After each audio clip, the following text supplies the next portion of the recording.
Iloilo, magkasintahan ng naaresto matapos makumpiskahan ng hinihinalang shabu na tinatayang nagkakahalaga ng 4 na milyon at 900,000 pisong milyon. Ayon sa mga otoridad, nahuli ang dalawa sa ikinasang operasyon kung saan nasamsamang malaking halaga ng iligal na droga. Patuloy naman ang investigasyon habang nakadetain ang mga sospek at nahaharap sa kasong pagdabag sa Republic Act 9165 o mas kilalang Comprehensive Dangerous Drugs Act of 2002. Ang report mula kay Patrolwoman Julibel Albior. Isang matagumpay na operasyon ng kapulisan kontra iligal na droga ang naisagawa at umabot sa tinatayang 4.9 million pesos ang halaga ng hinihinalang shabu ang nakumpiska sa ikinasang drug buy bust operation sa NHA Village, Barangay Bakawan Sur, Concepcion, Iloilo, nito lamang 21 ng Setyembre taong kasalukuyan.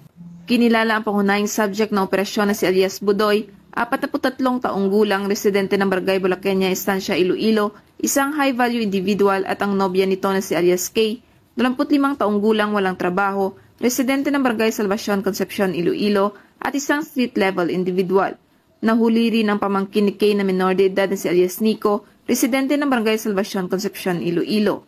Ang matagumpay na operasyon ay bunga ng isang taong pagmamanman at pagsubaybay laban sa suspect na isinagawa sa pamamagitan ng pinagsamang puwersa ng kapulisan ng Iloilo Provincial Drug Enforcement Unit, Provincial Intelligence Unit, Concepcion Municipal Police Station, 2nd Iloilo Provincial Mobile Force Company, at Estancia MPS.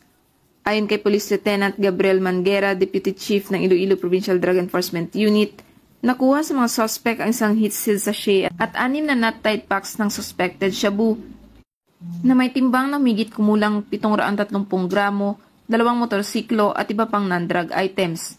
Ayon pa kay Police Lieutenant Manguera, si Alias Budoy umano ang nagsusupply ng iligal na droga hindi lamang sa ikalimang distrito ng Iloilo kundi umaabot din hanggang Rojas City, Capiz. Naharap ngayon sina Alias Budoy at Alias K sa kasong paglabag sa Republic Act 9165 o Comprehensive Dangerous Drugs Act of 2002, habang si Alias Nico ay turn over sa Municipal Social Welfare and Development Office para sa tamang disposisyon sa ilalim ng probisyon ng Juvenile Justice and Welfare Act o Republic Act 9344.